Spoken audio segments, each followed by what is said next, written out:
Hello, everybody. Welcome into Sports by GSMC Podcast Network. I am your host, Jeremy Lapidus. Today is Wednesday, October 16th. If you are just tuning in, today we have a big day in sports. It is Wednesday. We've just finished off a wild Tuesday. Today, our big topic is baseball. The playoffs are in full swing.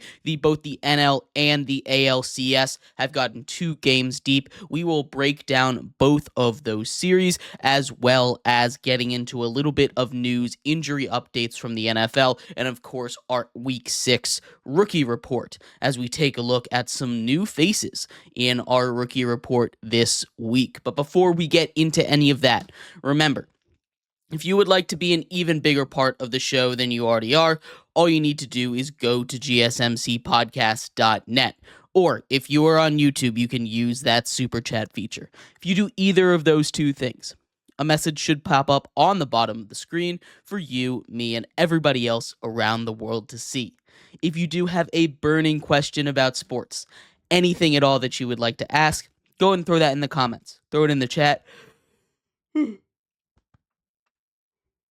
Excuse me. I will get to it as soon as I possibly can. I appreciate everybody so much for sticking around, talking some sports with me here on a beautiful Wednesday, October 16th. But like I was saying, we are going to get into our main story for the day. That is baseball, and we're going to start off in the ALCS, where we have seen the New York Yankees take a 2-0 lead, a commanding 2-0 lead over the Cleveland Guardians. And these first 2 games have been interesting. These haven't been dominating games by the Yankees. These haven't been games that you look at them and you say, I can't believe the Guardians aren't winning them. It's just been a lot of interesting decision-making by both sides here.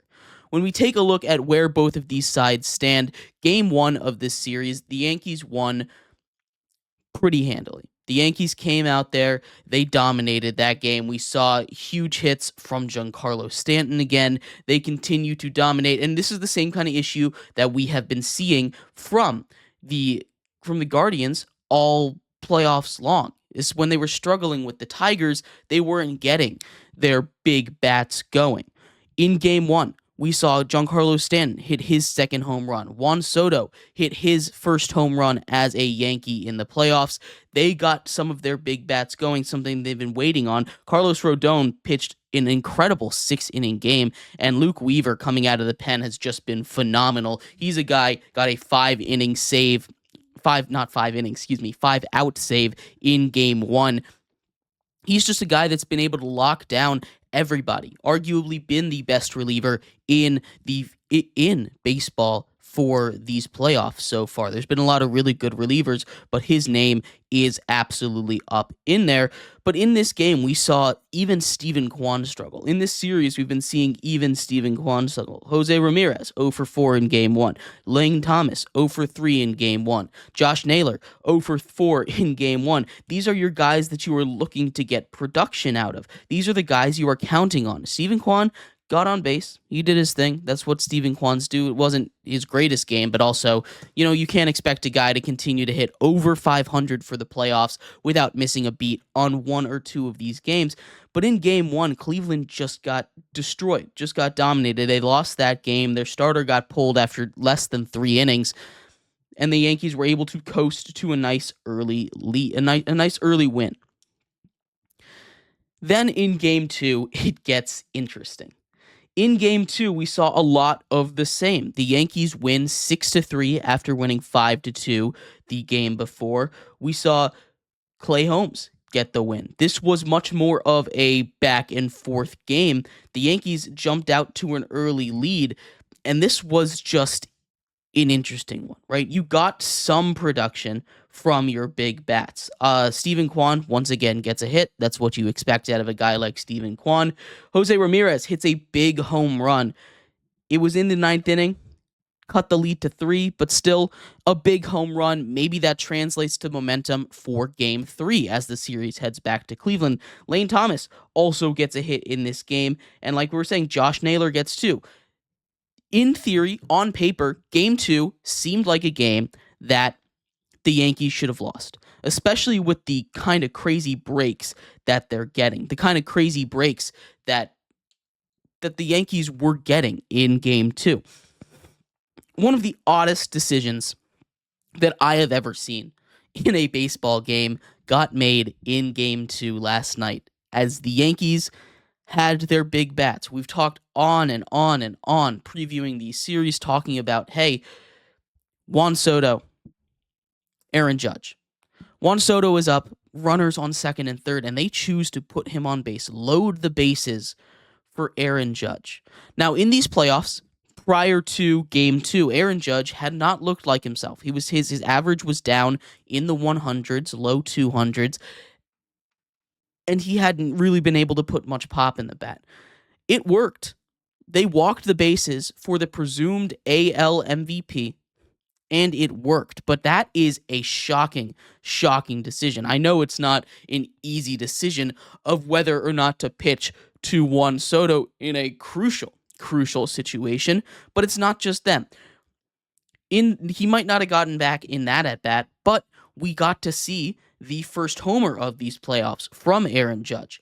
When he hits home runs, they tend to come in bunches. He gets cold for a little bit, and then he gets hot. It took him 17 at-bats, but he finally deposited one in the seats. That was huge for the Yankees, and if he gets going, the way that their bullpen is pitching, the way that some of their starters are going, the way that they're able to compete with teams like the Guardians, I don't know if the Guardians even put up a fight, to be completely honest with you. Now, the series is heading back to Cleveland now, and there are some keys to this. Obviously, for the Guardians, they just need to get more production out of their bats. Jose Ramirez hits a home run. Maybe that will get him going. He's been hitting down in the low 200s for the playoffs. It's not something they in the low 200s, high 100s in these playoffs. It's not something that they can rely on. They need him to step up.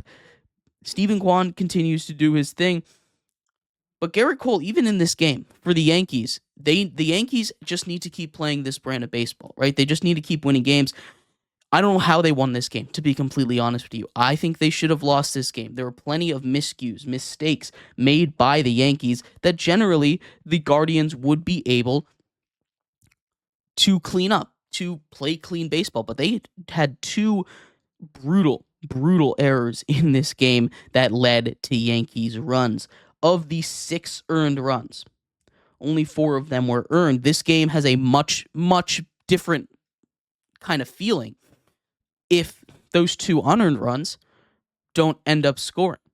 This game has a much different kind of vibe if those 2 unearned runs are just cleanly played as outs, as you would expect the Guardians, who have been one of the best fielding teams in baseball all season long, to make those plays. They weren't able to make those plays, and now they're down 2-0 heading back home. They're not completely out of it yet. You're technically, in theory, supposed to lose those games on the road, but as the team that, is at the disadvantage, doesn't have that home field advantage, you want to take one. You want to take that home field advantage back. They were unable to do so, but I need to see them in Game 3 coming up tomorrow to show me something, to show me that, hey, they aren't dead. They aren't out of it. We saw them kind of get to Garrett Cole, a less than characteristic start for him. They're going to throw Matthew Boyd on the mound, who hasn't given up a run yet in the postseason, going up against Clark Schmidt. This Yankees starting lineup and their bullpen has been elite these playoffs. They need to find a way to get a chink in the armor there. This is a must-win game for the Guardians taking place tomorrow. I don't know if I believe in them. I think at this rate, the way that this game is going, the way that this series is heading, I think we're leading towards a sweep in the ALCS. Now, we'll break down the NLCS next, but the Yankees are just playing, I think, all around the best baseball left, right? The Dodgers and the Mets have their problems, and again, we'll talk about them, and clearly the Yankees are playing better than the Guardians through these first 2 games. It's not all fluke. Some of Game 2 was a fluke, and they probably should have lost. But the way that Giancarlo Stanton is swinging the bat and the way they've been able to win these games without Aaron Judge playing. Imagine if that home run really did wake him up. Imagine if that hit in the end of game 2 really did bring MVP Aaron Judge into the playoffs at the most crucial time. That is going to be deadly, and we could see the Yankees go on a roll. But we will see what happens. It has been an awesome playoff so far. I think the Yankees are just going to continue to steamroll the Guardians. I just don't think the Guardians have quite enough firepower to keep up with the New York Yankees in this series. But we're going to take a quick break here. When we come back, we turn our attention to the other New York team, the other New York series, the New York Mets. They play tonight. Game 3 in New York. One series leaves, one series enters. The Dodgers traveled to New York to take on the Mets in Game 3. We'll break down that as well as the first 2 games of a series that have been as back and forth as you possibly can be. So stick around for that. We'll be right back here on Sports by GSMC Podcast Network.